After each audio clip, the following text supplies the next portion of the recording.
I'd like to call to order the public meeting. This public meeting is being held pursuant to Section 465 of the Local Government Act. All members of the public will be given a reasonable time to be heard or to present written submissions respecting matters contained in the bylaw that is the subject of this hearing. All information, correspondence, petitions, or reports that have been received by noon today concerning the subject bylaw have been circulated to council and are available to the public as part of the meeting package. Staff will provide their report, followed by an opportunity for the applicant to speak. Members of the public who have pre-registered to speak have been added to the speakers list in the order that requests were received. Those pre-registered will be provided the opportunity for public comment according to the order of the speakers list, followed by comment from those who have not pre-registered. Anyone who has not pre-registered can still attend council chambers and wait to speak following those on the speakers list, or alternatively can electronically participate by calling the conference line during the live hearing at 778-907-2071 and entering meeting ID 506-489-9374 and passcode 485186. Speakers will be asked to state their name and civic address. Please note that all representations, whether written, verbal, or electronic, are available to the public for viewing as part of the public record.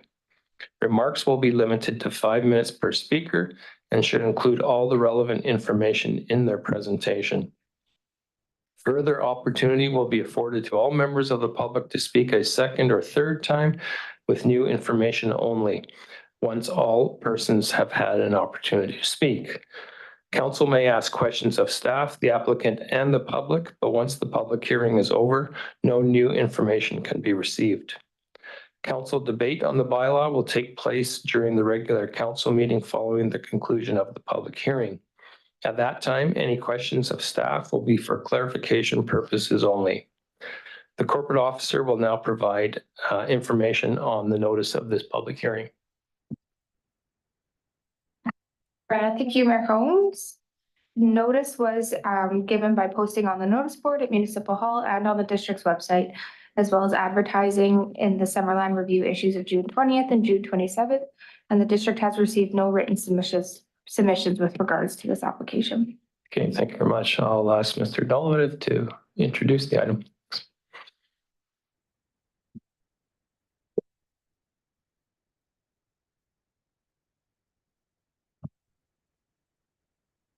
Thank you, Your Worship. The district is proposing amendments to the district's official community plan, or OCP, related to the implementation of the district's downtown neighborhood action plan, which guides the future growth and development of the Summerland's downtown core. The Downtown Neighborhood Action Plan, or DNAP, was adopted by Council in 2022 through a process of substantial business owner and stakeholder engagement, the oversight of a task force committee, and the plan developed a number of implementable actions to revitalize Summerland's downtown and provide a new vision for our downtown. One of the key actions identified in the Downtown Neighborhood Action Plan as an immediate priority was to review and update the land use designations in the official community plan to align in the recommendations of this plan. This was in addition to other implementation projects such as the zoning bylaw review and also the Henry Street and Wharton Street revitalization project. As a refresher, an official community plan, or OCP, is a long-term planning document that establishes the policy vision, goals, and strategies for growth and development in the community. OCPs include policies on future land use, transportation, parks, housing, and environmental protection. However, an OCP does not regulate land use on the ground, such as the zoning bylaw, and therefore the land uses that I propose in this presentation should be considered future-oriented to guide future development and growth in the community for the downtown core for the next 10 to 20 years. In reviewing the recommendations of the Downtown Neighborhood Action Plan, really, there are only two sections that are in need of amendments to conform with the downtown plan. Section 7, Community Land Use, and Section 15, Downtown Strategic Plan.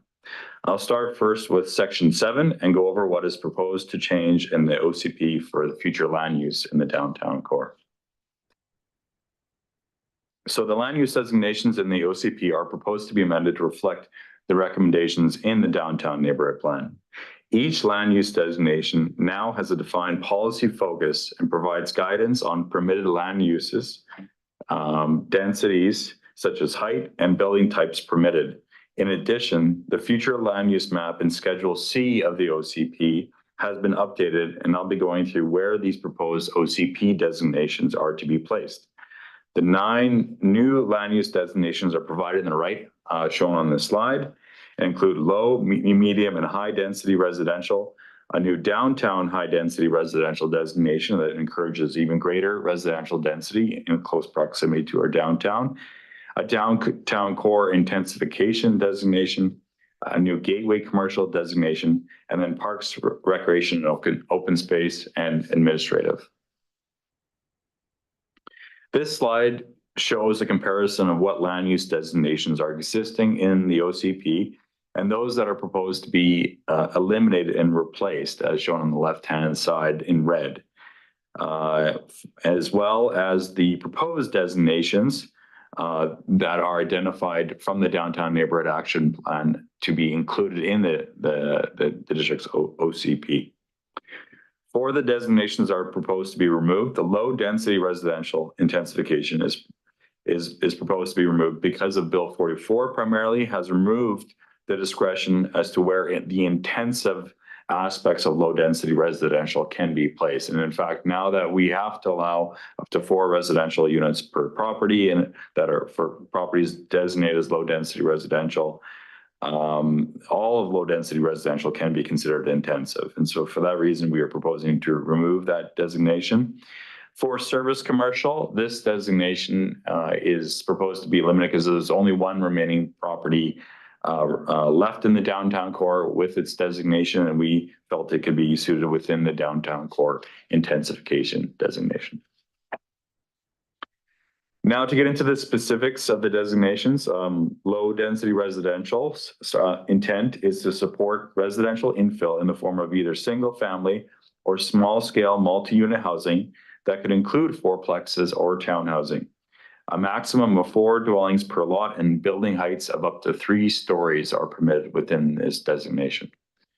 In the areas within the downtown neighborhood that are targeted for low density residential and are shown here on the map, kind of the outer areas of our downtown core. All right.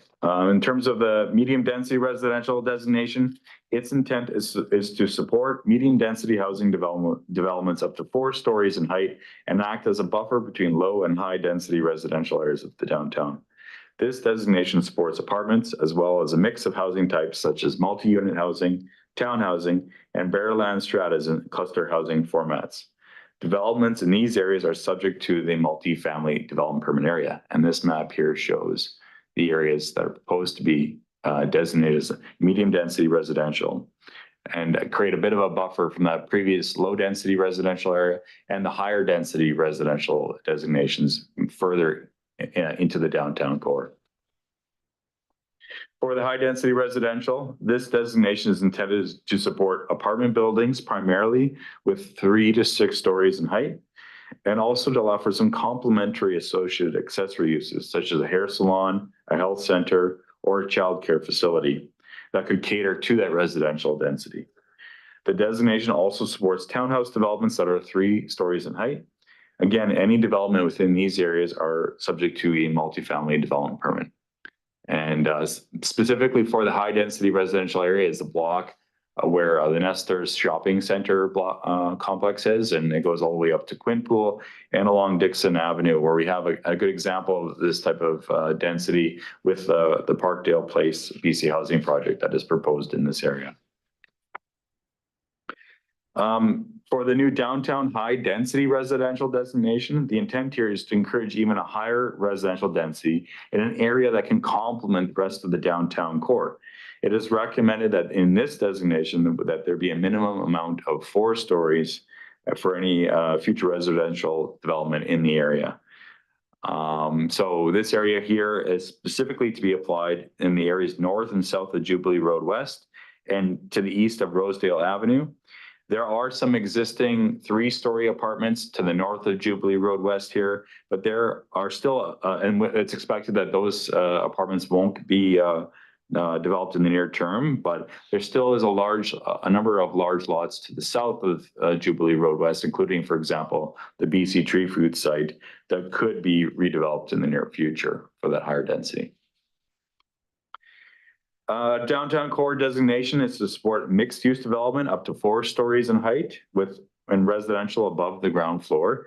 This includes policies to step back future residential density from that 2nd story level between the 3rd and 4th levels of any new developments in order to try to maintain the 2-story character of these areas. And for that reason, it's being proposed to be applied along Main Street as well as along Victoria Ave again, the intent is to try to protect that 2-story character of the downtown core.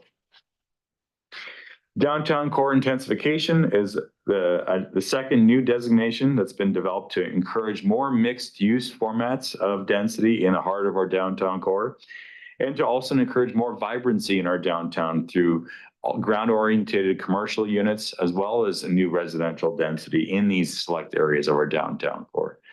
So in this map here identifies specifically the areas we're talking about as the Kelly Avenue and Henry Avenue streets, north of Jubilee Road West, and a couple of pocket areas, including, like, for example, where the new Kelly Ave apartment building is identified there to the south of Wharton Street. Gateway commercial is the last new designation, which is intended to serve the needs of the traveling public and for tourists coming through our community through the placement of hotels, motels, restaurants, and other retail establishments, but also to allow for a mix of residential housing of up to 6 stories in height. A good example of this designation is the Julia Street apartment and hotel development, which is proposed to be located in this area. So this designation follows the recommendations of the downtown neighborhood plan in identifying both the Rosedale Ave intersection as well as the Prairie Valley Road intersection as key gateways into our downtown core. And that the intent of these 2 designated areas was to encourage people to stop as they travel through our community and potentially turn off the highway to come into our downtown core area. Nothing much is changing in terms of the designations for parks and recreation open space, but there are some new areas identified, as one shown here within the BC Tree Fruit site, whenever that project does get redeveloped in the future as another future park for that higher density residential placement in that area. For the administrative designation, again, not much is changing, but just identifying that there's a number of key civic amenities within our downtown core through the schools, as well as other district-owned facilities, the library, the museum, that we want to protect in the administrative designation. So the next section that is proposed to be reviewed and amended is section 15. It has specific policies on the downtown core identified in this section, and including the role of the plan, the downtown neighborhood plan, is to help revitalize the downtown core and to establish policies and objectives that reinforce Summerland's downtown to be vibrant, healthy, and prosperous. There's also a new vision statement that we've taken from the downtown neighborhood plan that provides a new future state for the downtown in the year 2042. Another big change for this section is the area of what we're calling the downtown. There was a big focus from the downtown neighborhood plan on this keyword being neighborhood, that the surrounding residential areas of the downtown core are an integral part of our downtown, and that they can cater to the services and amenities that are in our downtown core. And so for that reason, the boundary of the downtown neighborhood has been expanded to that purple area identified in the screen. And the previous identification of the downtown area was that pink-red color shown here. Another recommendation in the downtown neighborhood plan was to establish district sub-areas within the downtown to define the primary land use intent of these district areas and locate and design these different district areas to take advantage of its current built form, as well as integrate with other district areas identified in the downtown. A good example of this is the high density residential district being situated immediately in proximity to the civic district area. It being integral that if we are going to be encouraging higher density residential, we want to have access to civic amenities as well as amenity space such as parks, integrating and linking to that higher density. There are a number of proposed objectives in the plan that are listed here, and within each objective are various policies. And the policies are further categories into key focus areas that were also included in the Downtown Neighborhood Action Plan, including land use intensification, infrastructure renewal, and public and gathering areas. But with that, I'm happy to take any questions from council or the public on this proposed amendment. Thank you. Okay, thank you very much. I think we'll just go straight to the public comments. Would anybody like to make a comment? I'll ask a second time. Would anybody like to make a comment? Council, any questions for Mr. Dolvett? Councilor Betts. Thank you, Mr. Mayor. My question to Mr. Dolvett would be, has there been any points of consistent feedback that we've received from the public identifying any areas of concern across more than one resident? Through your worship to Councilor Betts, I think the main kind of concern from the public has been the impacts to infrastructure from this additional density that we can expect within our downtown core. A lot of questions from the public through our engagement process as to what will this mean in terms of our roads, water and sewer, and even electrical infrastructure in the downtown core. And so as a next step to these amendments, we are proposed to do some further analysis of those infrastructure impacts. And we've already got that process started. And we're expecting to get some answers back from our consultant right now that's been completing this work.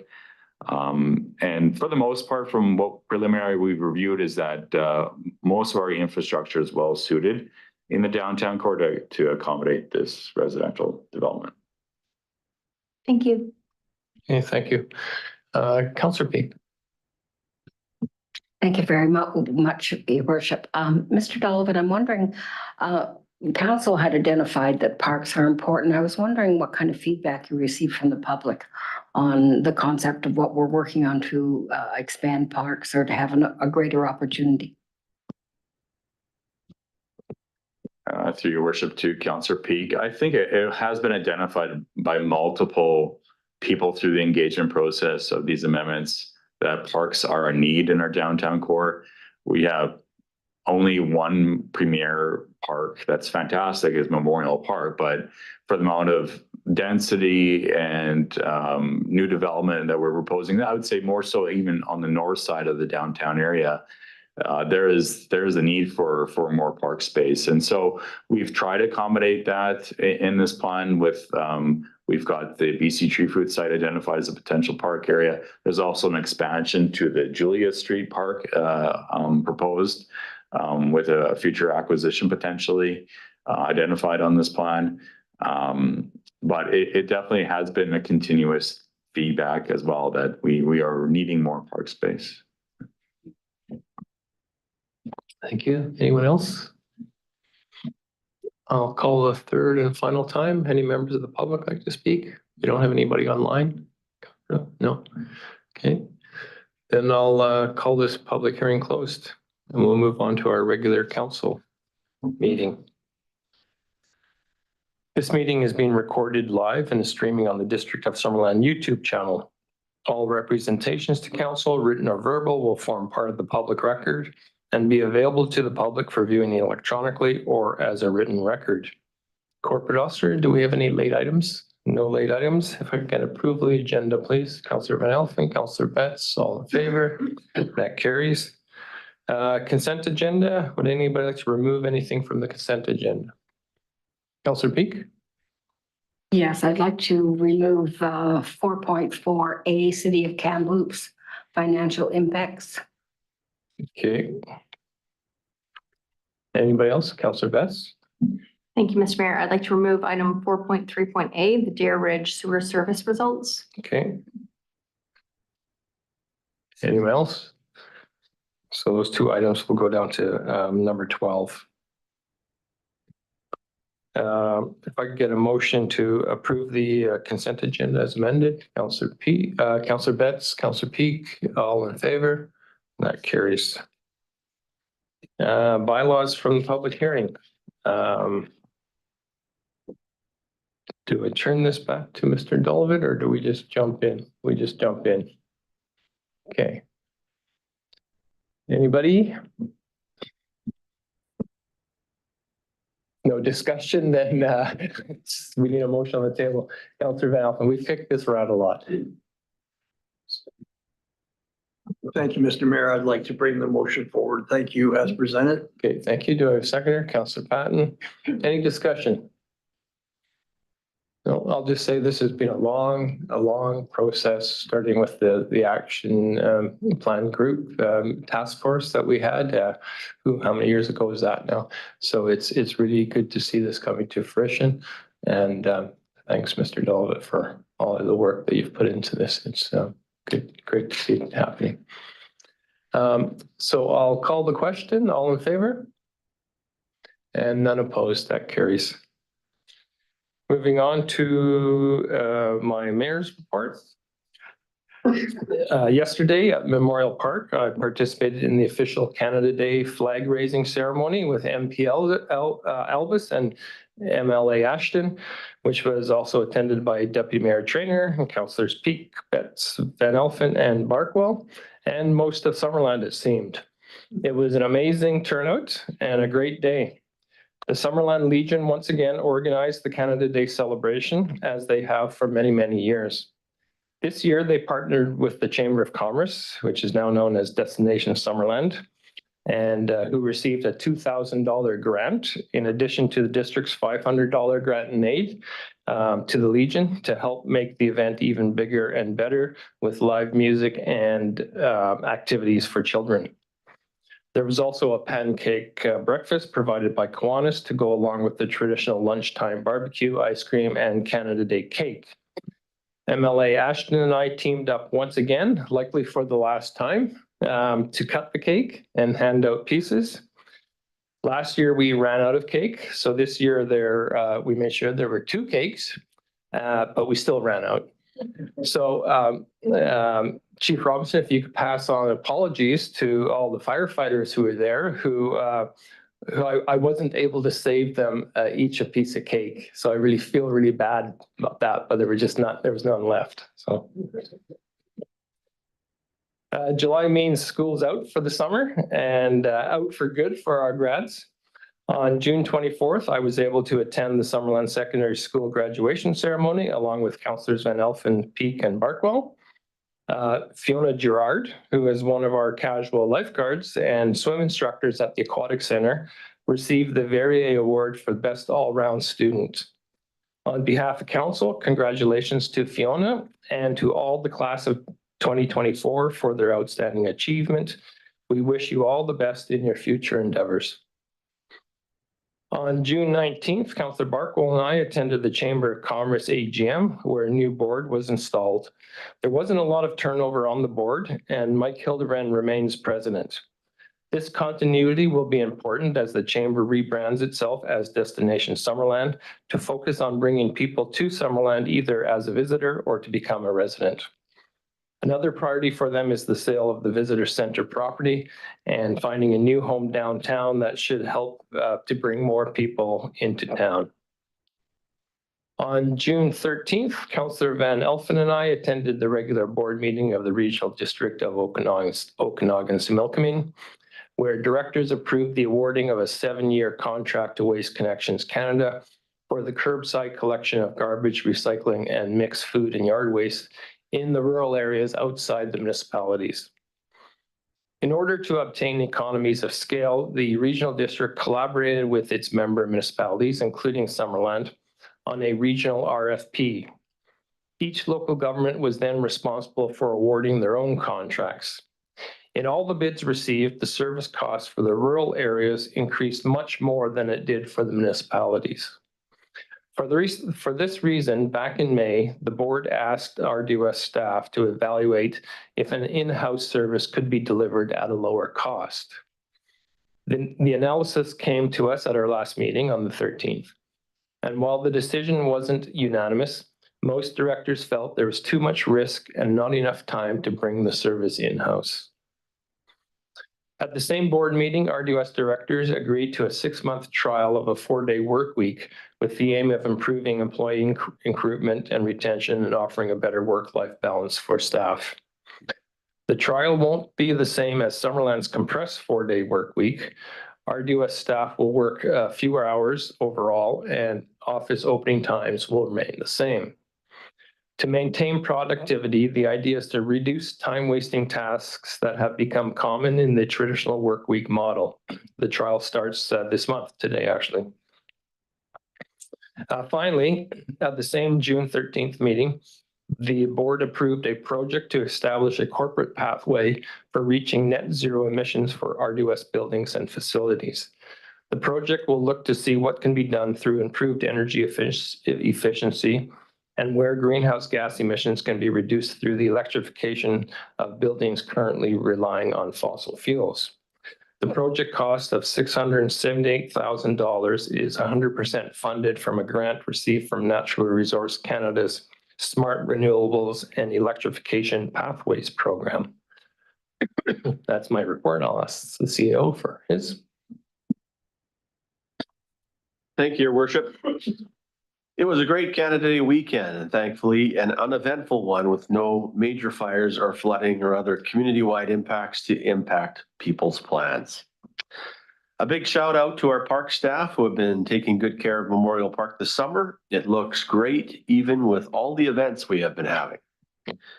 Many tons of organic material have been spread in the park this year. All sprinkler heads were adjusted, and we have been using a special machine called a verticutter to good effect. Of course, Mother Nature has also been helping with a healthy amount of rain falling. There are a couple of upcoming community events that the public is invited to that I wanted to get on the radar for residents. On July 11th at 3 p.m., we have the official grand opening of the Summerland Pier. The final touches are being put on the pier now, and it should be ready to go very soon. It is an historic day, so we will have members of council present and representatives from Rotary as well who are helping to raise funds for the project. Reps from the Summerland Community Arts Council will also be present since we'll start the event at our new 4-season washrooms, freshly painted with an Okanagan themed mural by an area artist.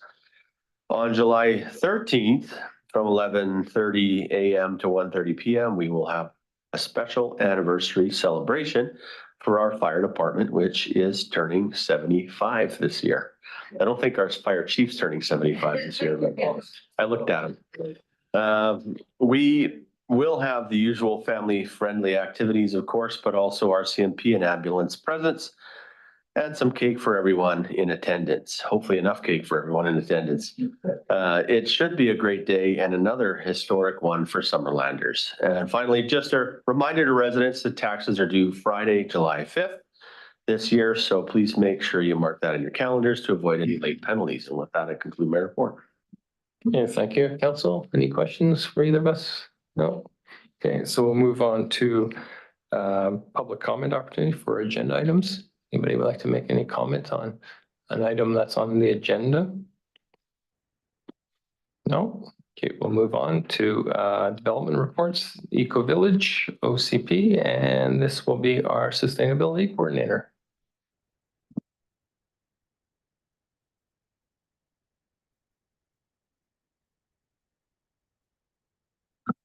Hey, good evening, Mr. Mayor and Council. Thank you so much. So I will be presenting for first and second reading consideration of the Eco Village OCP bylaw amendment and rezoning. So our site location is highlighted in yellow here. Its formal address is 13501 Denike Street. It's comprised of 2 district-owned parcels, approximately 66 acres in size. The current land use zoning is for institutional and the OCP zoning is administrative. The land is also within the urban growth boundary, which supports residential development within the Summerland area. So as part of the rezoning, there's 2 components. We have our OCP redesignation with some of the lands, approximately 11.8 acres of administrative OCP designated lands being rezoned to medium density residential. And then we have a small portion of low density residential being rezoned to parks. Under the zoning designation or redesignation, we have the 11.8 acres being rezoned from institutional to comprehensive development 9, which is a comprehensive zone, which I'll go into more detail. And then we have a small portion being rezoned from residential suburban or RU3 to parkland. So a comprehensive development zone is being utilized for the Eco Village project. The intent of this, instead of just a existing land use designation that we have in our current zoning bylaw, is because it comprises the specific site and project needs, whereas the current land use bylaw zones don't quite capture what the Eco Village project would be looking for based off of our concept plan and the goals and intents and project values. So by creating this, it's specific to just the Eco Village zone. No other parcels in the district can be rezoned to this. So it is site specific. And as such, we felt that it was appropriate based off of the project. With it being medium density residential or proposed to be rezoned to that through the OCP, we felt as well that based off the uses intended for the site size, that the density for medium density residential was best appropriate for it. And it could support up to 200 dwelling units, but that would be based off of the final design.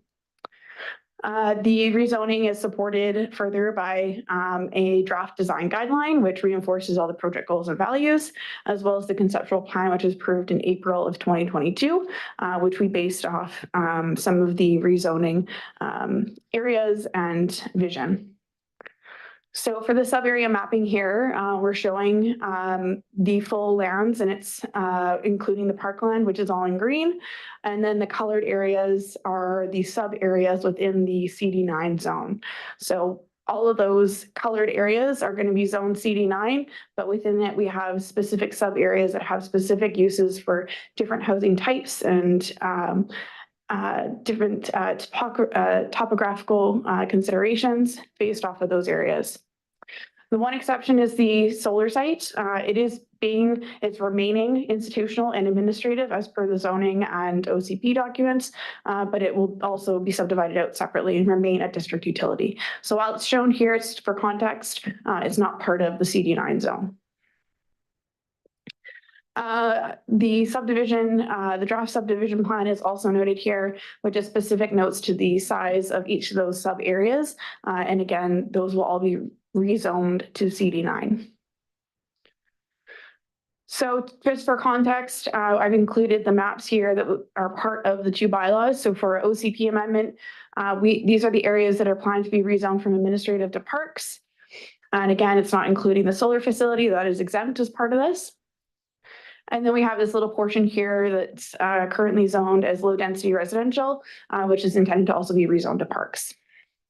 And then we have here our CD9 land uses, and in the OCP, it's going from administrative to medium density residential. And then for our zoning bylaw, we have our institutional to CD9, our parklands that are being rezoned as per the zoning bylaw, and the last little portion there from residential suburban to park. So what is the CD9? We have, as I mentioned before, there's sub areas with specific zoning regulations and site regulations specific to each of these components of residential housing within the Eco Village. Our neighborhood has reduced housing footprint size. It also has just a maximum of 2 stories, and it's intended to be a strata development. Our hillside has both an upslope and a downslope component, so we've specified specific story heights to that area as a result of the topographical constraints and some of the features of landscape there. And again, it's also going to have reduced housing footprint as well. Our high density is kind of unique. It's including both primary uses of apartments up to 4 stories, in addition to accessory uses for light commercial, which are permitted just as an accessory use, intending to provide some facilities and amenities as part of the eco village itself. And that would be part of a strata, but would be put out as a rental. And then our last sub areas are mixed density, which is a mix of both townhomes and apartments. In this case, we don't have upslope and downslope components to it. So we're just doing a max of 3 stories for the townhomes. And for the apartments, it's a max of 4 stories as well, and would also be a strata development. Within those uses in the CD9, this is just a high level overview of what is currently in that zone. We have, again, our principal uses are residential. And we can see here from the cluster and the duplex housing, it has a mix of density styles for the zone, where you have your duplexes, your triplexes, your quadplexes. The cluster housing is a combination of that, but intending to keep it very tight and compact so that we are reducing the permeability, or sorry, reducing the non-permeable surfaces, and we're keeping housing in spaces that focus on cluster style compact development. And their townhomes and apartments, again, are some of the uses that we see in the higher density components of the eco village. And then the accessory uses, which are across all of the sites, sub areas, those are helping to support, again, accessory components typically seen in a medium density residential area. And they're very low impact. And then, as mentioned before, high density has these accessory uses that are commercial in nature. So our childcare major, our health services, our recreation services, eating and drinking. So we're really leaving it up to the developer who would eventually come through and provide the opportunity to include some mixed use components to the high density area. In addition to our zoning, so we also have site regulations, which help to further refine how the sites and land uses are supported in the eco village. Again, the project is heavy on the environmental sustainability, so we wanted to make sure the site regulations also reflected that. So we've included components of passive solar, so whether the building orientation, how the roof might be designed, and how the building materials are used in order to support that. We're requesting maximum retention of landscape where feasible, depending on the site and the sub area, which promotes site permeability and just landscape retention for biodiversity and maintaining those natural areas and allowing for connectivity between site uses. We've also gone above and beyond the current provincial mandates for the Energy Step Code. We're currently mandated by the province to do step 3 for part 9 and step 2 for part 3. We are requesting that all residential development go for part 4 in the Energy Step Code. And we have not yet implemented the zero carbon step code, but we are requesting that emissions level 4, which is the maximum level, be implemented for all residential development. Together, these address both building energy efficiency and carbon reduction. We're also requesting maximizing site parking and looking again at compact cluster style development through requests and reducing our housing footprints, et cetera. So how does this align with the district bylaws? So I look at both our OCP and the provincial BC building code, as it also ties into some of our bylaws here. So our OCP, we've requested that it's medium density residential, which is now currently part of the OCP, and it's also within our urban growth boundary. So the eco village aligns with those uses from the MDR, as well as it is in an area that's expected for future residential development. As a result, going into the zoning bylaw, which is directly influenced by the OCP, as previously mentioned, we're not creating any new uses. We're not creating any changes or new definitions. So we're aligning with the existing uses in the zoning bylaw, but we are picking and choosing the ones that make sense for the eco village and putting them into the CD9 zone. With regards to the BC building code, as I mentioned before, it touches the energy step code as well as the zero carbon step code because there's a high environmental component to the eco village, we are wanting to kind of go above and beyond what's currently mandated.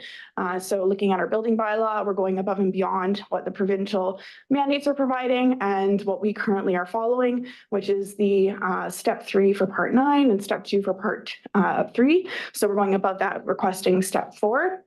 And then because we have not yet included the zero carbon step code for the district, we are requesting through the zoning bylaw in the CD9 zone, the EL4 for the zero carbon step code. And just a quick overview for infrastructure.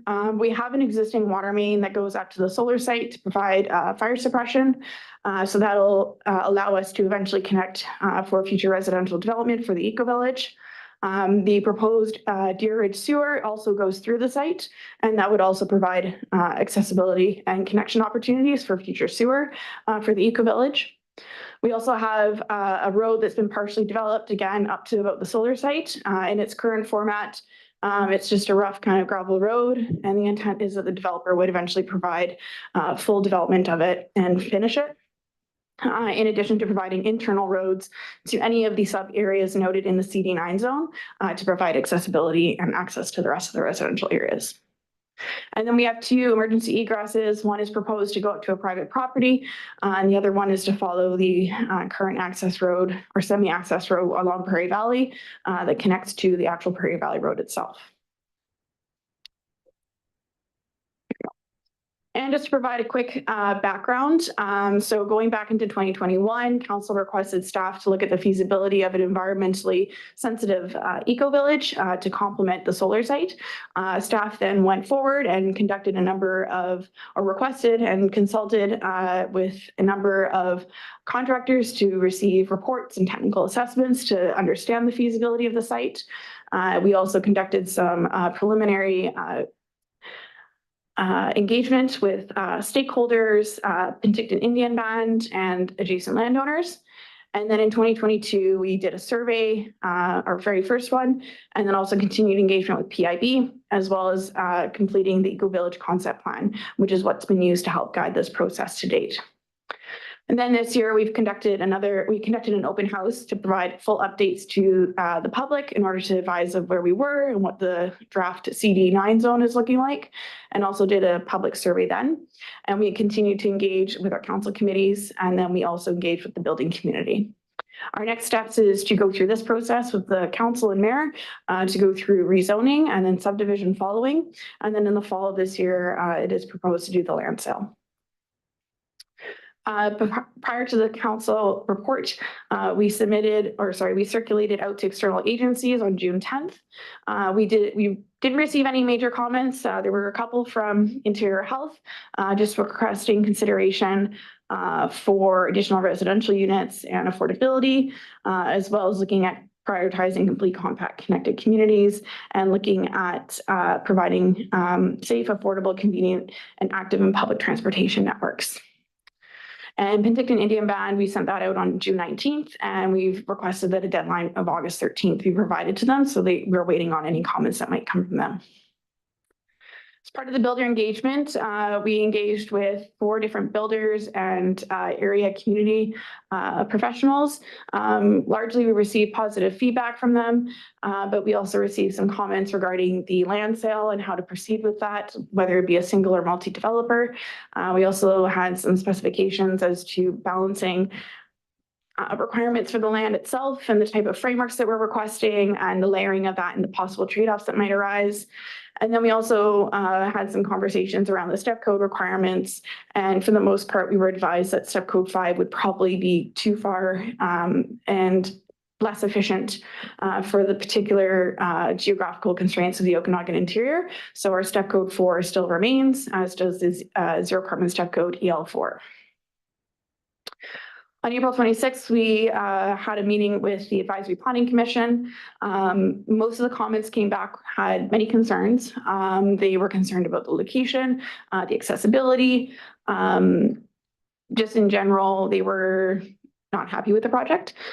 So we took those comments and concerns and examined it from what we were proposing.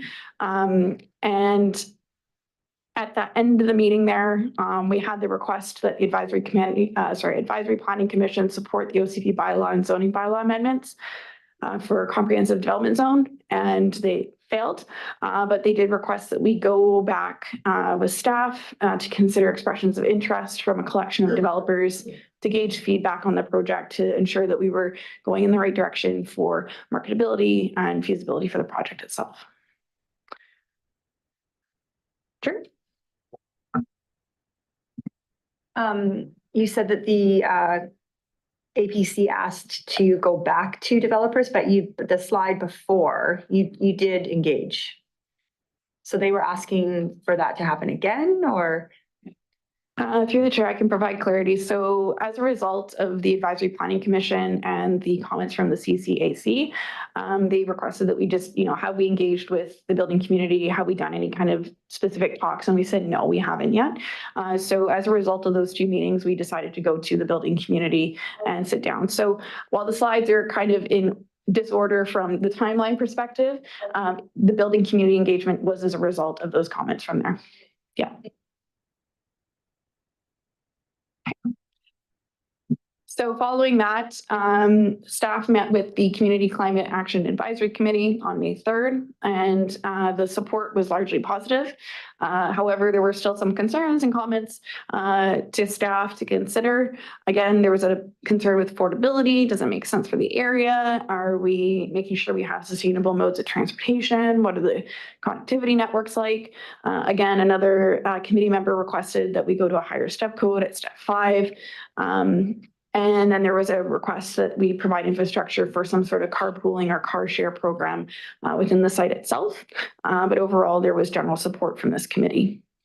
I just have a question on that. What is car sharing infrastructure? What is it, besides a car? Sometimes from what I've seen in communities, they generally have specific parking stalls specific to like Evo or other car share types like Moto, I think it is. So it'll probably just be specific stalls designated for that. So you could request that as part of a zoning amendment or a bylaw component and state that so many parking stalls be designated for car sharing or carpooling. So that's how I would interpret it.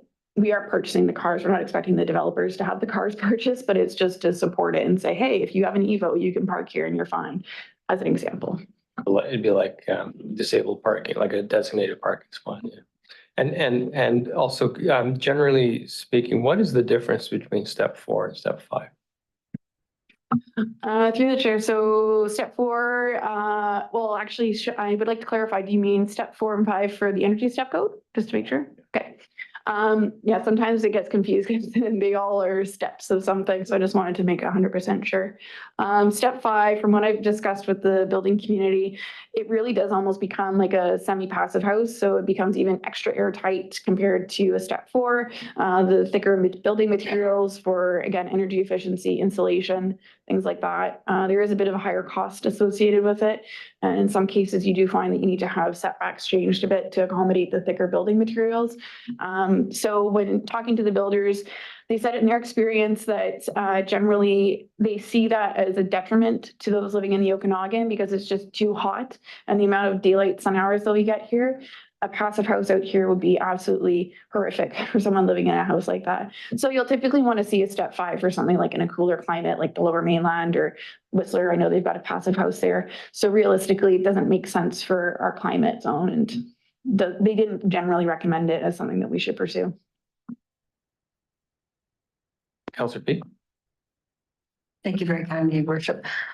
Having done the consultation with the building community, were there any accommodations for the remarks and feedback that you received? Did you make any changes to certain aspects of the project or how it would go out as a request for proposal or expression of interest or whatever? Through the chair to Councillor Peak. So generally, there wasn't anything major that we had to change in the zoning bylaw. However, because we went to the builders after the committee meetings, the committees, the APC and the CCAAC had asked that we go to step 5 because they were under the idea that, well, if we're just going to do step 4, well, let's just go that extra step and go to step 5, just do it. It's eventually going to be required, net zero, et cetera. And so that was the one thing, is that we just didn't go forward with it based off of the builder comments and their experience with doing that particular step code, both out here and in other places in BC.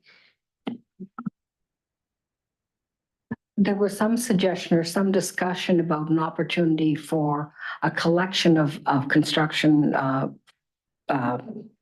businesses or smaller projects that could be broken out. Was there any consideration in that, or how might that have been a change? Yeah, if I can take that one, through your worship to Councillor Peak. Yeah, there was some discussion and recommendation from the builders with regards to have the sale process for the Eco Village lands, and whether to try to sell it as all one big lump sum or try to parcel off different pieces. And their recommendation for sure was to try to make it smaller pieces that would be more attainable to local developers and builders. Our staff recommendation for the sale process, which I do want to clarify to council, it's not the subject of this zoning application in front of council today, but is to consider first potentially as selling it to all one developer, see if there is someone out there, maybe not even in our region, that would be wanting to carry forward this vision of council's with this project to the next stages of design and development. You know, there could be a different strategy that council might want to consider. But if we do go down that path of wanting to parcel off parcels, we would need to further upgrade the land, put roads and infrastructure within those public road right of ways before we could sell off those parcels. If that makes sense. I appreciate those comments. I felt it might be more complex given a breakout situation, but I appreciate the comments towards that. Thank you. Yeah, thank you.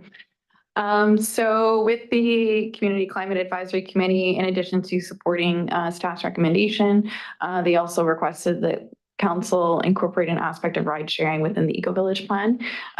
So that is also on the table there. With that being said, the staff recommendations today for council's consideration is first and second reading of the official community plan amendment, as well as the zoning bylaw amendment, as well as that the public hearing be held on August 13th to receive public feedback on the OCP and zoning bylaw amendments. That is all. Thank you. Okay, thank you very much. Council, Councillor Van Elfen. I would be happy to bring the staff recommendation forward and thank staff for their hard work. It seems like it's been a long time coming to the table, but actually it's only been 3 years, right? And which is not bad in municipal world. I think you guys did a really great job, and we're here at second reading, and I'm grateful. Thank you. Okay, yeah, light speed. Do I have a seconder for that? Councillor Barkwell. Any Councillor Betts? Thank you. Thank you, Mr. Mayor. So just in taking a look in more depth at the Eco Village project and just looking, I like the discussion about how it will be best served for the community, either to break it up into chunks or into parcels, or to be able to have one developer who can handle the kind of the scope of this project. You know, I recognize that I think it was the CCAC that brought in a question of affordability, and I just, you know, sometimes that's not necessarily the lens that they were asked to look at it. And I honor that, that approach, but I think that this project is striving towards some really unique goals that might not fit within the realm of affordability.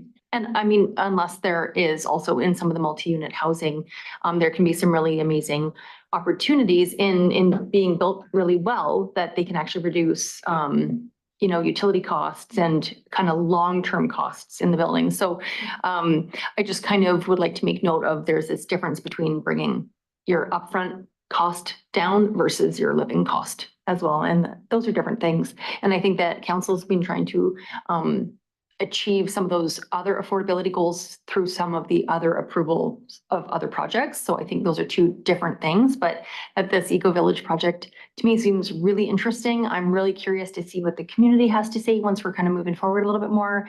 I do think the rideshare, to have some rideshare spots is a really good idea. I think that's a great suggestion because there's a lot of people who only need a car for 1 hour once a week, so that's just interesting to me. And yeah, I mean, I hope that that we can move forward with the project. Thank you. Anybody else? Councillor Peak. I really want to applaud everybody's efforts. Having been on the council, when we first looked at the opportunity of finding money for the solar panels and having our own project, to the opportunity to look at a new neighborhood and increasing the fact that we have homes and expanding that a park area up there and still accommodating all the trails. I think this is a really great opportunity for the community, and I hope that they'll see it that way and that it has good uptake once it gets to the point where it's actually happening. So congratulations to everybody. I know it was a bit of a struggle, but I think it's going to be really worth it in the end. Okay, we have another kick at this next meeting as well, so. I'll call the question. All in favor? And none opposed. So there'll be a public hearing on this on August 13th. Not our next meeting, the meeting after that. Right. Okay, thank you. Moving on to our wildfire risk reduction grant. Chief Robinson, please. Good evening, Mr. Mayor and Council. Request for decision here, looking for the same kind of project that I've done back in 2022. It's the Upper Trappers area, doing wildfire prevention and mitigation work near the District of Summerland's northwestern boundary on Crown land. It's the same scope of work that we did in 2022 that started in 2023. We're looking to do 112 hectares. We have an aggressive timeline of a year, little less than a year, but I think we can do it. If not, there's extensions available from this company. It's 100% grant funded, the work that's to be done, and we're looking for the amount of $930,402. So I'll keep it brief. Any questions? Councillor Markwell. You said, thank you, Your Worship. You said that this is similar to a previous project, but I don't remember projects of this scale, $930,000. Is it gone way up in price or is this bigger? Bigger, more, double the size of the last one that we did in 2022. Okay. Through the chair, sorry, thank you. Yeah, double the size. The last one we did in 2022 is 50 hectares. This one's 112. Yeah, Councillor Chair. I'll bring forward the resolution as presented. Second, Councillor Peak. Okay, any further discussion? Councillor Betts. Thank you, Mr. Mayor. I'd just like to thank our deputy, our fire chief for bringing this program forward. I think it's just really important for our residents to know that we are actively working on mitigation projects around our community, and that finding grants to help us with that is just so important. So thanks for the work. Thank you. Is this all the work within the municipal boundaries? Is anything outside the municipal boundaries? This work is, sorry, Mr. Mayor, through Mr. Mayor, thank you. This is all on Crown land. So it's just kind of northwest of our municipal land, but I am currently working on another chunk of municipal land as well too. Okay, but is it within our municipal boundaries or not? Sorry, yes. It is. It's all within the boundaries. Yes. Okay, thanks. Anything else? I'll call the question then. All in favor? And none opposed, that carries. Thank you very much. Financial plan amendment bylaw. And I think we have Renee online who will speak to this. Go ahead, Renee. Yes, thank you, Mr. Mayor. On February 27th, 2024, Summerland Council adopted the 2024 through 2028 financial plan bylaw, which provides the legal authority for the district to expend funds. Since that date, Council has made numerous financial decisions that impact the financial plan. These decisions need to be incorporated into the financial plan bylaw as required by the community charter. The proposed financial plan amendment bylaw before Council this evening does just that. The Council report itemizes all the required amendments, and I will touch on 4 as part of my summary. The bylaw amendment includes delaying design and construction of a landfill liner budgeted at $1,015,000 from 2024 and 2025 to 2026 and 2027. This delay is due to recommendations in the newly completed landfill design, operations, and closure plan. Secondly, it includes a $1.264 million increase to the Deer Ridge Sewer Project budget based on revised costing received earlier this year. This new costing was utilized during the alternative approval process, the AAP, which Council is aware receives sufficient opposition to the loan authorization bylaw and will not be moving forward at this time. Thirdly, the bylaw includes the addition of $547,000 in fee and DCC waivers for the Turning Points Collaborative Society project at 13204 Henry Avenue. And finally, the amendment includes a $240,000 increase to the Aquatic and Fitness Center roof repair project, which is to be funded through the Growing Communities Fund Reserve. In total, there are 12 adjustments taken into account with this bylaw amendment, which is ready for the first 3 readings. Thank you. Okay, thank you. Council, any questions? Councilman Elton?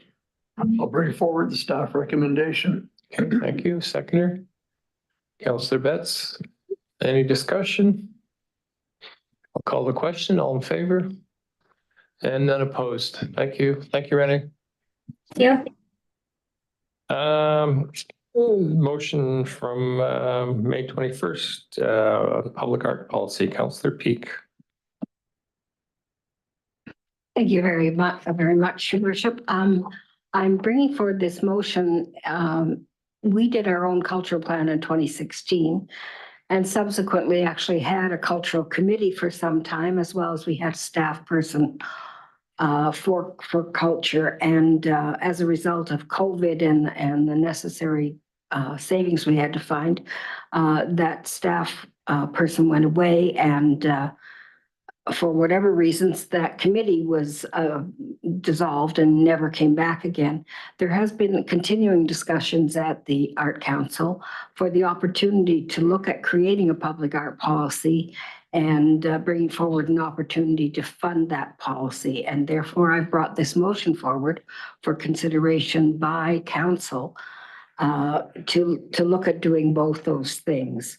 And the motion speaks to having the staff go away and look at a report to support this. And it does speak to set aside annually 0.5% of 1% of taxes collected to be used for acquisition, installation, maintenance of public art in the community.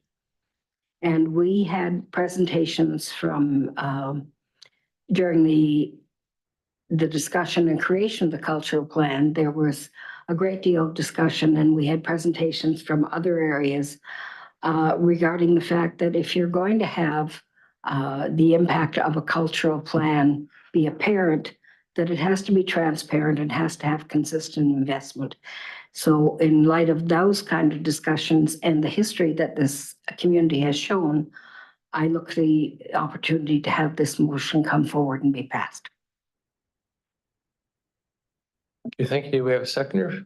You're moving that, I guess. Do we have a seconder for this motion? And then we'll discuss. Councillor Betts. Okay, Council Barkwell. So this would result in a 0.5% tax increase in perpetuity. It's not a one-time expense. This is an annual expense for public art that And then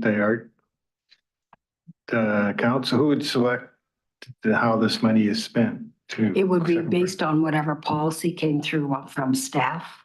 Mhm. There's various ways of doing that.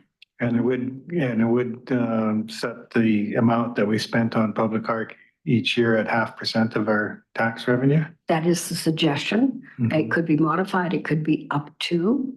And that's, I did it on sort of the higher end because I think that it qualifies for some discussion. I think we should split this motion into two separate motions because they're really kind of two different things, right? One can exist with the other. So why don't we talk about the first one first, and then we'll talk about the second one. So just the directing to create the policy. Does anybody have any comments on that?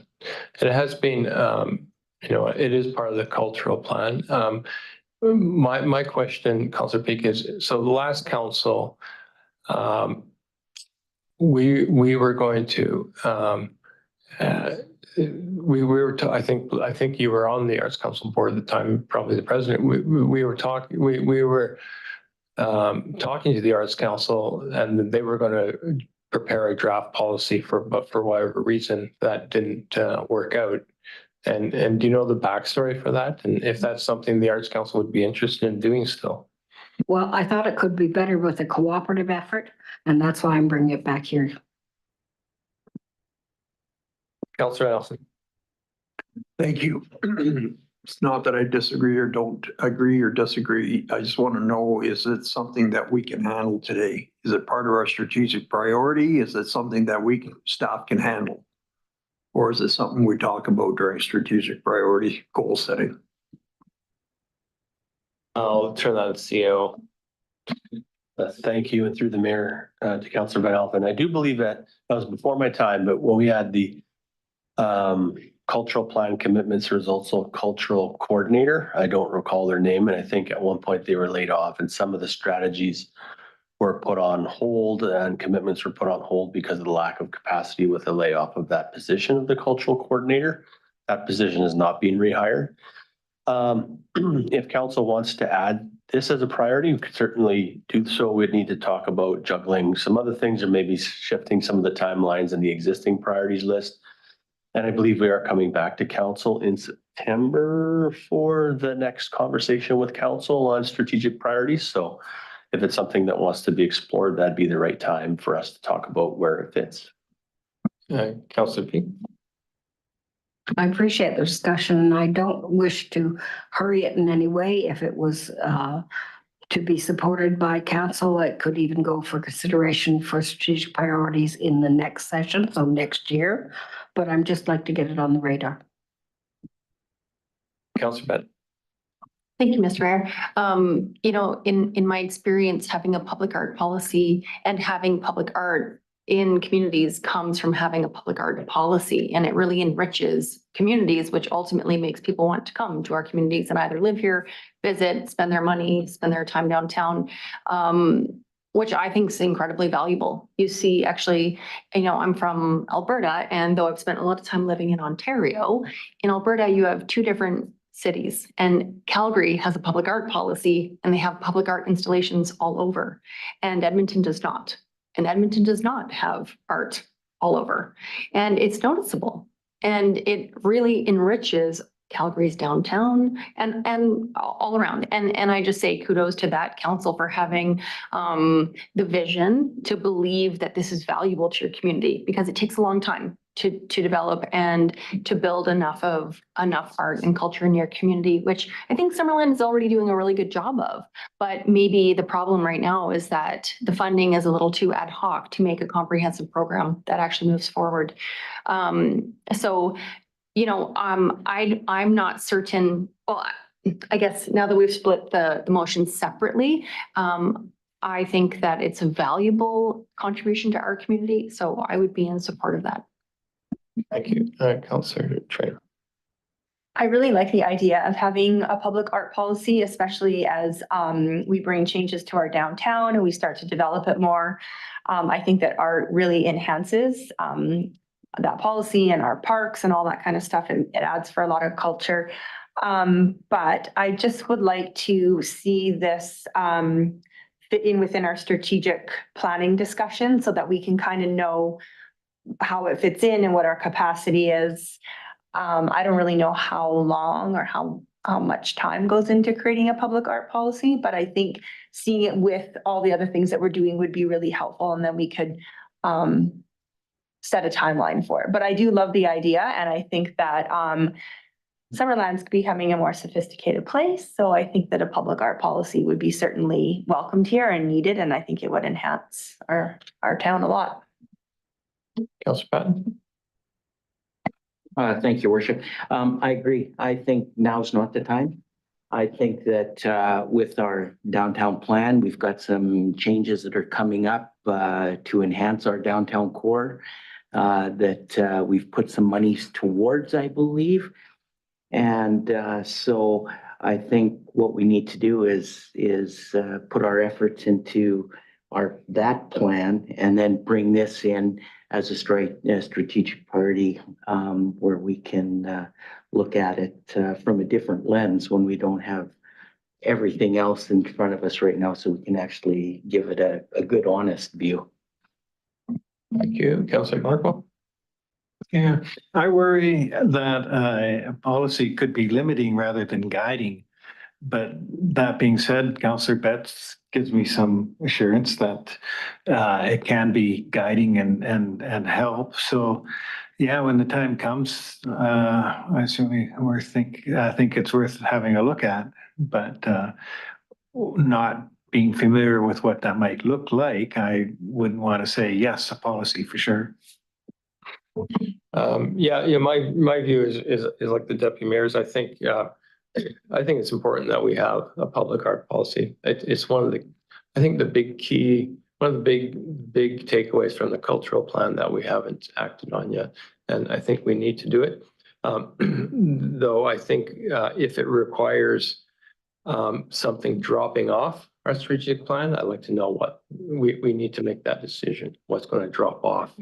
And so if we're going to be reviewing our strategic plan in September, then I think that's the time to do it, and let's certainly put it on the agenda for that meeting. So that would be my preference. Councillor Peak? I certainly appreciate the comments from all of council. I agree with the fact that a public art policy can make a big difference to how your community goes about the acquisition and maintenance and creation and programs that can come with it. I like the fact that it could go in tandem with the downtown plan. To actually create a public art policy may not be that difficult because most times people plug and play other policies. And so I think that it's doable, and I think to look at it in September would be just fine. But if we can pass it to bring it forward as the fact that we should create one, then I think I would like to see that happen today. So I see the corporate office put proposed that we could defer this motion until our next strategic priority. Is that, should I call that question to defer it in favor? Now, do we want to defer the whole thing until then? Does that make sense? Yeah, okay, so we'll defer the whole thing until then. All those in favor of deferral, and none opposed, that carries. Thank you. Okay, thank you. Thank you for bringing that forward, Councillor P. Bylaws for adoption, zoning amendment for Julia Street and Rosedale Avenue. Someone want to bring that forward? This is for the hotel. Councillor Van Alphen. Bring forward the staff recommendation. Okay. Oh, sorry, Mr. Dolly, you're going to speak to that? I was, if you wouldn't mind. Okay, yeah, maybe we'll just get it on the table before, because it's already halfway there, so I'll get a seconder. Councillor Patton. Okay, Mr. Dolvin. Yeah, I just want to thank you for your worship for the opportunity. I just want council to be aware of a couple of things with regards to this rezoning for adoption before moving forward with adoption tonight. The one is that first off, there was a condition of this rezoning that the District of Summerland enter an agreement for negotiate offsite improvements for an Entry Avenue Plaza Park. which has been negotiated now, and we have a total landscaping estimate of $272,000 that the developer will be constructing, and we're taking that the deposit in from the developer to complete that Entry Avenue Plaza Park, so that's been satisfied. But the other one I wanted to give specific attention to was with regards to some recent changes from our adoption of the new zoning bylaw on June 11th, 2024. A couple weeks ago, we've made some changes to the residential high density zone, which is the zone that's proposed to be applied tonight. Specifically for council's benefit,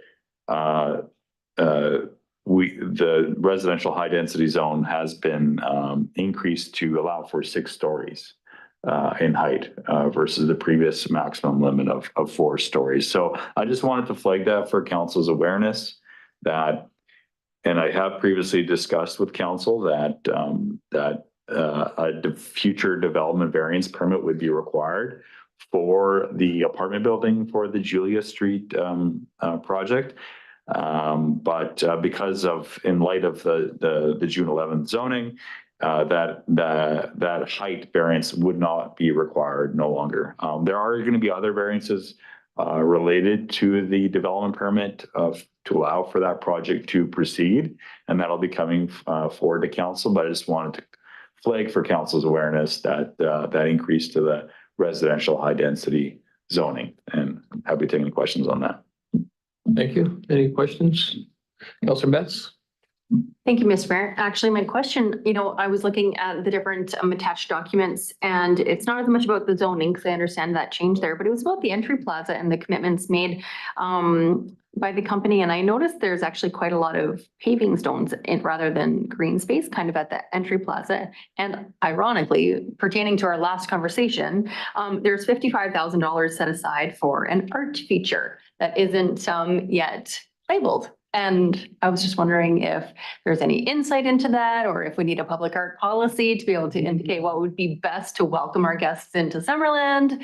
I thought, very timely, but I just don't know if the developer has something in mind, or if there's a fountain. It's just like kind of an empty tiled space. And I thought, well, there could be an art feature or a fountain in the middle, and I thought I'd say that out loud.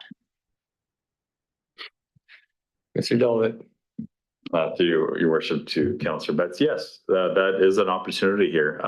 They have proposed some sort of artwork feature to be associated with this Entry Avenue or Entry Plaza Park, as well as a new entrance sign that's also proposed on the detailed landscaping plan.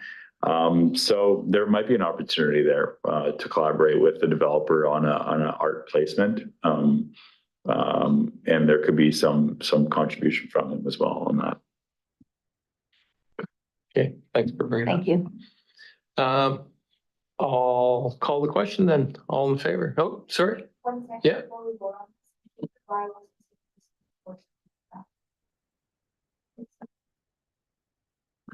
No, just to clarify to the corporate officer, that relates to the other 2 properties on Rosedale Avenue that is related to the hotel, not the apartment building.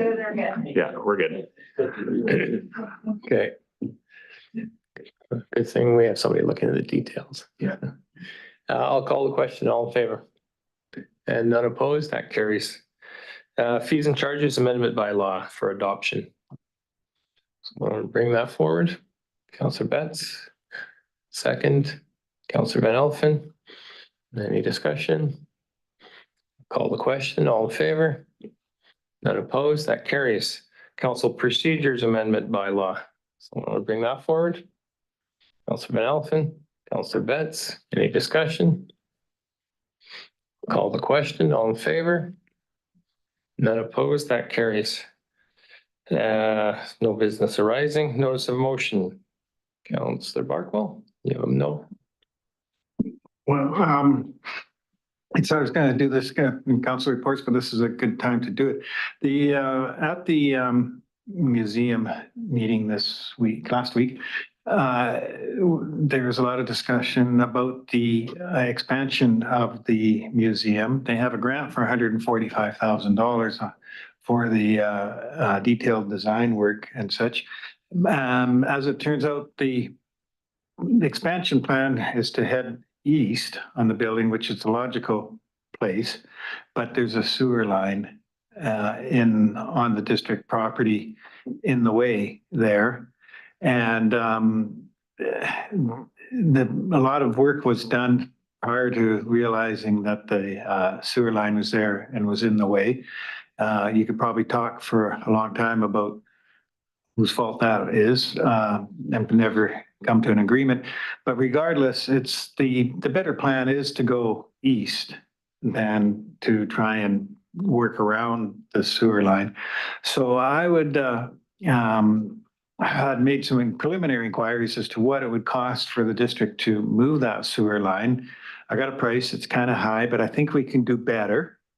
And with some discussion with staff, I'd like to, if possible, because there's grant money on the table here and a sort of a time consideration. So they've got the $145,000. They feel pretty confident once they do that work, then there's another $250,000 that will be available from, I can't give you the exact name, but paraphrasing the Museum of BC Association or something. So if council was willing, I'd like to have a motion to waive the requirement for notice so that we can put on the table for discussion a second motion where we would discuss the district's contribution to this project in moving that sewer line. So if I could, I'll put forward the motion to waive the notice period for a motion. And if anybody. But what's the motion that you're asking to waive? Well, that's the question. This is the procedure that I understood that you need to do. The motion, maybe I do the other motion first, is that I would like to propose a motion that the district at its expense relocate the sewer line on the district-owned property at the museum as their contribution towards as its contribution or our contribution towards this museum expansion project if and when the funding is arranged and the entire project goes ahead. Purpose officer, you got that? Now, so I mean, and maybe I'll make all in one motion, and that the requirement for a notice of one meeting for the motion be waived. That would be, yeah. So the motion is that we make a financial contribution or what? That the district's financial contribution to the project, it would be relocating of the sewer line. Oh. Similarly, as in the contribution, say for Parkdale Place, is that we're going to install larger water mains and such. For this project, which I think is a community project as well, you know, it's a municipally owned building and a municipally owned, asset, community sort of a project that we cover the relocation of the sewer line. Okay, so does everybody kind of understand what the motion is being asked? Councillor Val? I don't disagree with my colleague, but does somebody staff-wise, we have numbers? Well, we can get into that, I guess, once the motion's on the table. Okay, I'll second it. Well, first we have to agree to whether we want to waive the notice period and discuss it now. Sure. Okay, do we want to waive so motion to waive? Yeah, to waive, okay. That's first, seconded, all in favor? That carries, and now the motion, you want to put that motion on the table.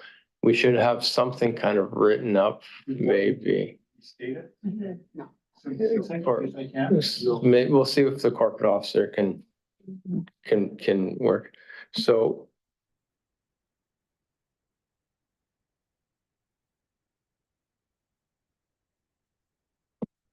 Council Chair. Councillor Barkle, can you just one more time give me the numbers again that you had mentioned? You mentioned something about a grant. Oh, yeah, they Can have you a just- grant. I think it's 140 or 145,000. That's, they have that grant for the detailed design work and everything, and architectural drawings for the expansion of the museum. And then once they have that in hand, they're eligible for further grant funding, which you can never guarantee anything, but they feel confident there'd be another $250,000. They have had significant legacies left to the museum, like six-figure legacies that have been wasting away in the bank rather than applied. So there's the additional funding of their own. And but in the budget for right now, to carry on with the detailed design, they don't have the monies to in their budget wasn't relocating the sewer line. So I said I would ask council whether as our contribution would be relocation of that sewer line. It's a bit of an open question about exactly how much. Maybe staff can speak further to that. But it is, we have other open questions too, like our contributions for Parkdale and the water lines and such that we've promised to move or improve. Okay, did you have a follow-up? No, I'm good. Maybe just ask the CAO about cost. So like a lot of things these days, with inflation and everything else, it probably costs more than you would expect. And so in moving it east, you kind of have to create almost like a bit of a dog leg around, the building design, right? And generally with sewer, every time you change direction, you want a manhole, and it is an 8-inch line. So it's a big line, sewer. And it's actually Parkdale's line for their facility. So we'd have to get them into this conversation further. The initial estimate for building to a high standard with maximum accessibility for, manholes and servicing and everything, because there is existing manholes there now. So if we were to kind of build it to that desired standard at the highest level with a 40% contingency included is $60,000. We do believe there's some options and some alternatives, and I think we can explore those. That's where we have to get Parkdale's in the conversation as well, because ultimately it's their sewer. It'll be on them to ultimately maintain and service that. And so probably, we could land somewhere in the neighborhood of $30,000, about half that price, or even a bit less, by using some different alternatives that we want to test with them. So that, another way to look at this, if council wanted to give guidance on a number, would be, go away, do it as cheap as possible, that to an standard acceptable to the sewer owner, which is Parkdale, and come back to council if it's going to be above X, maybe that's $30,000 or something like that. But probably that's the ballpark neighborhood that we're dealing with, and could be less than that.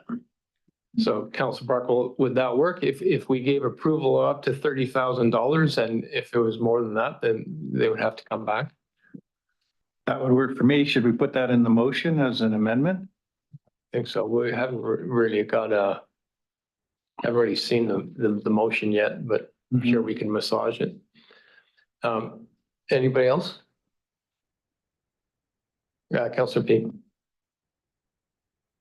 As I said, as an alternate on the museum board, I'd like to say that the museum has worked really hard to be able to get the grant to do this building extension. They've worked diligently with our staff to make this possible as well. So they'll never get another grant to do another building or blueprints or whatever. So the move has to be with the sewer line. It can't be with the building and the expansion, because it makes sense where it's going. So that would be my contribution to the discussion. Thank you. Councilor Metz. Thank you, Mr. Mayor. Just trying to get a sense of this sewer work, just on the fly here. Does this have any implication for some of the other projects that we are starting to move forward with, from Memorial Park revitalization to, we've been talking about bike lanes at the oval about and just a few things. I feel like it only seems like it's one piece of this, but there could be other moving parts that I'm not sure we're addressing in this kind of short time frame.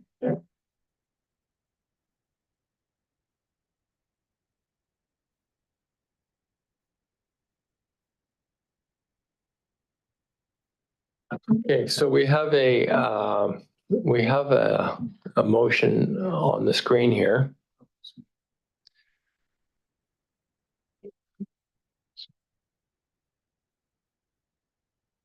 Does that work for you, Councillor Barkle? Yes, I'll move that as written on the. Okay, and do we have a second? Councillor Van Elfen? I think maybe we already had a second.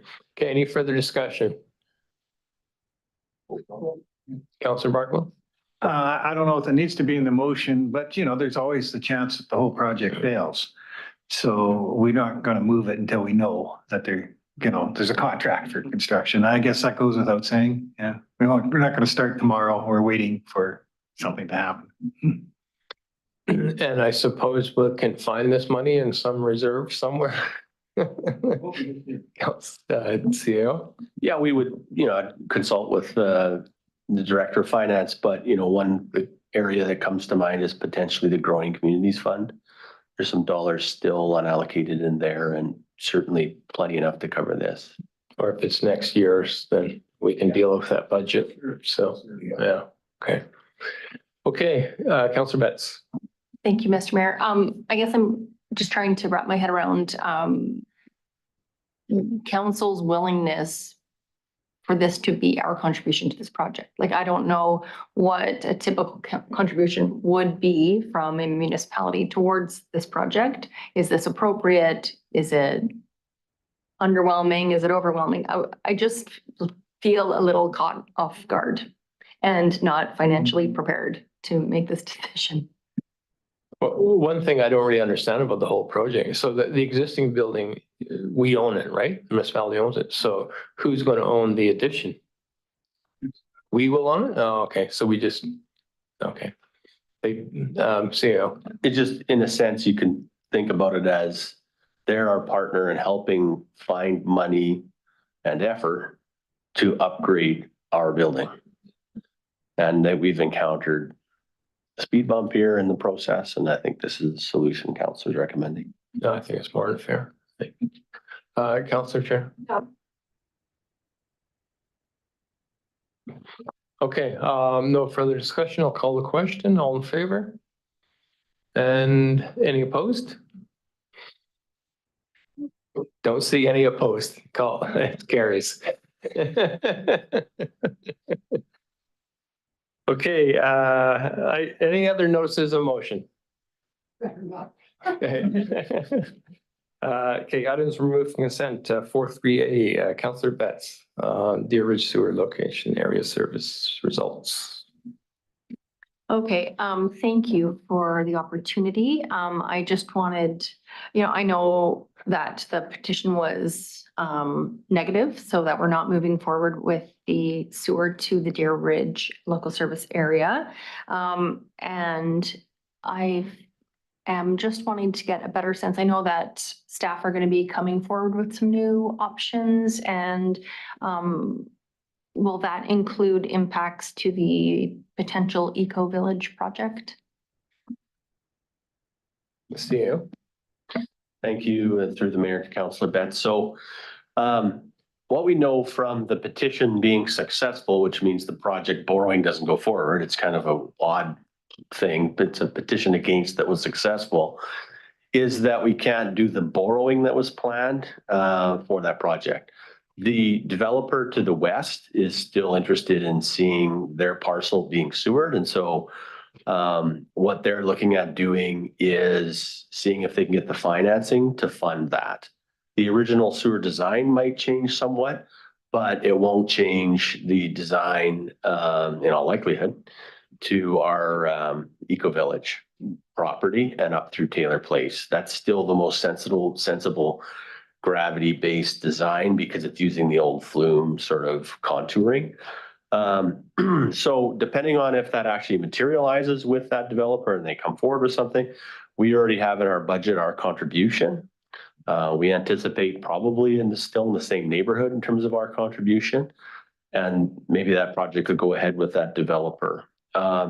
If they can't get the financing or change the direction on that, then what I think we'd be looking at doing is putting sewer into the Eco Village area and up Taylor Place. You know, further to council's further conversation and future discussion around options. But that would probably be the end of the line up to the Eco Village at that point, and maybe some future time someone else would carry on that sewer up to further developments in the west. So those are the kinds of options we'll have to discuss once we know the developer's ultimate outcome on their plans and discussions on financing. I hope that answers the question. It looks like in any scenario, unless council changes their strategic priority or removes our budget money, the plan is still to get sewer to the Eco Village and up Taylor Place for our portion. Okay, thank you. Councilor Nelson? Through the CEO, if I may then, so the developer found the financing to go forward with this project in partnership with the District of Summerland, then the developer would be entitled to latecomers fees for anyone wanting to tie into the system that he's created. So how long, do we know how long latecomers fees go for? Is it a 20-year period, a 50-year period? Yeah, thank you through the mayor to Councilor Van Elfen. So you're right. If the developer goes forward, it would be on a latecomer basis. We would actually be a latecomer, but we'd be committing to our portion up front, so they had certainty on the financing.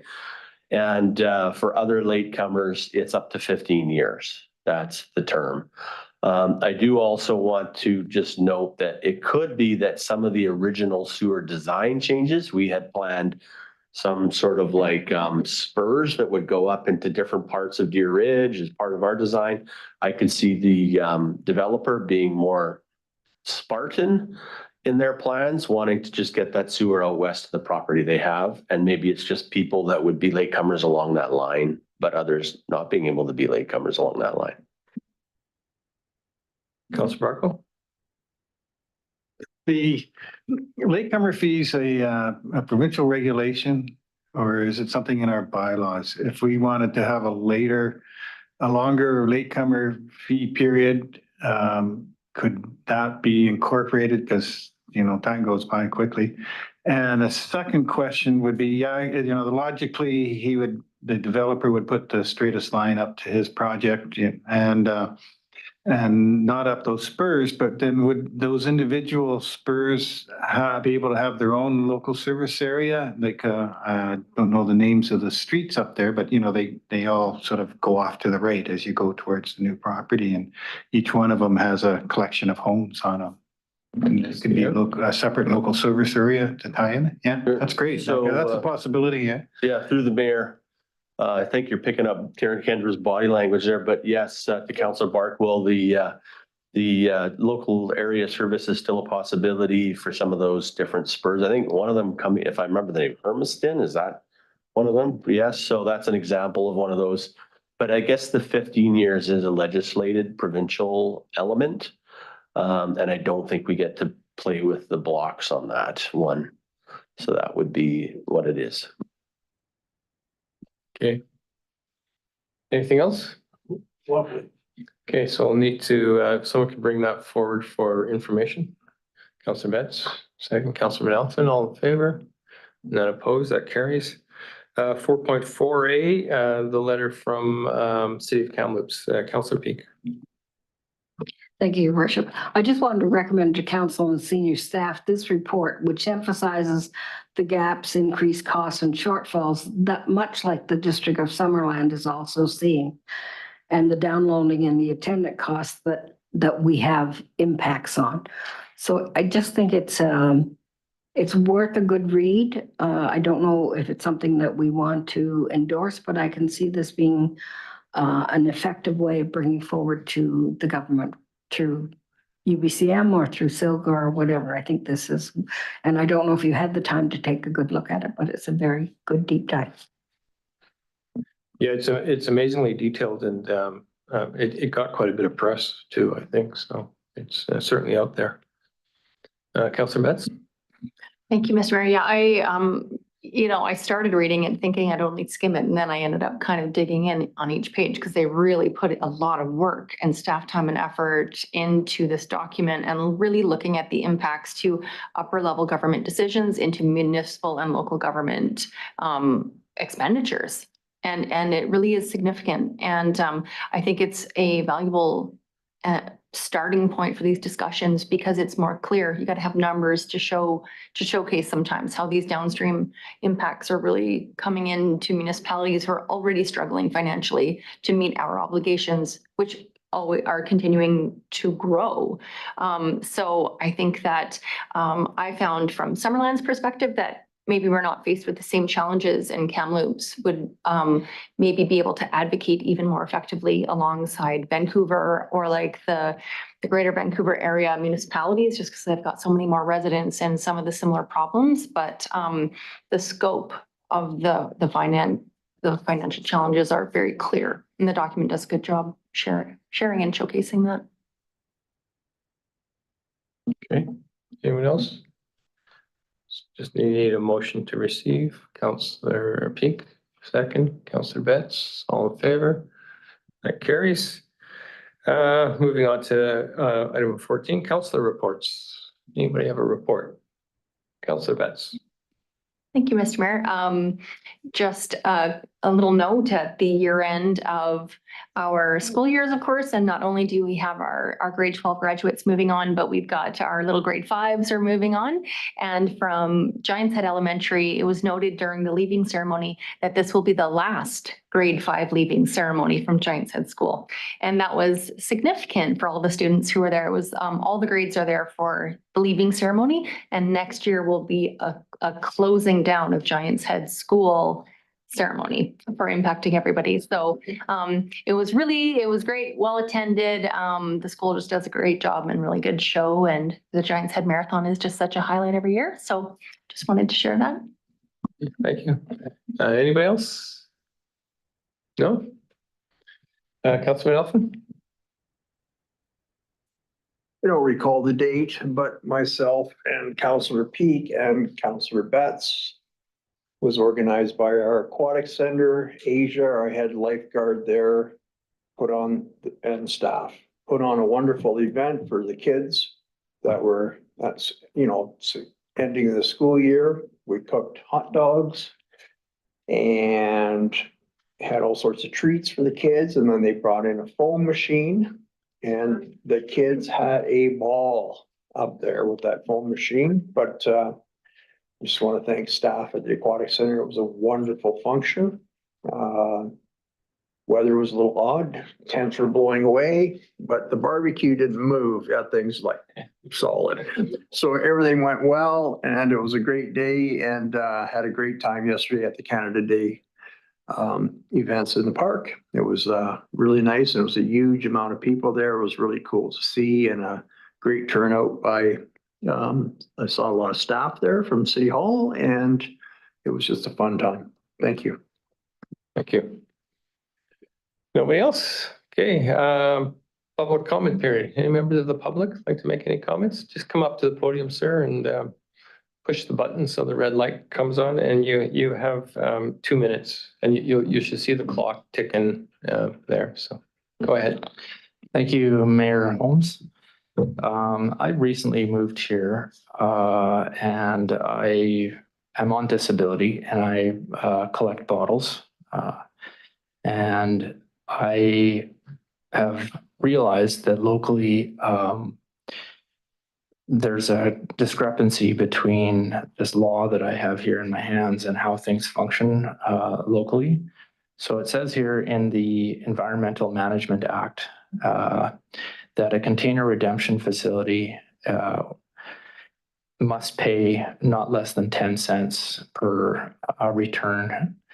And when you go to the local, and this is for alcohol, or excuse me, for all returns, when you go to local refundable depots, they're only paying 8 cents.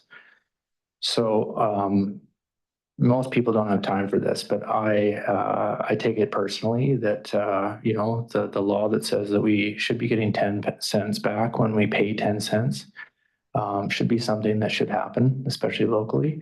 This wasn't happening to me in the North Okanagan where I used to live. So I called everybody that I could get a hold of to see who could enforce these laws. I talked to Cameron Bogan from the District of Summerland, the Environment Services Coordinator. He pointed me to a higher minister in BC, and I got a message just saying there's no service.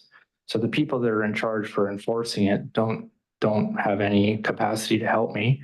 I called the BRCC, I called the BDL, and I'm just getting absolutely nowhere. And locally, there's not a little bit of strife about this in the community because people are not happy. There are massive complaints going on the internet with all the local bottle depots with horrible customer service, abuse, and not getting the money that we should be getting to protect the environment and be responsible stewards for the environment.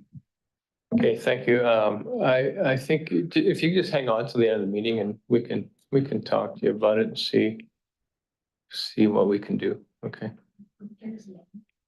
Thank you, Mr. Mayor. I forgot to introduce myself. My name is Brooke Desharnais. Thank you kindly. Thank you. Yeah, just hang on there. Anybody else like to make a comment?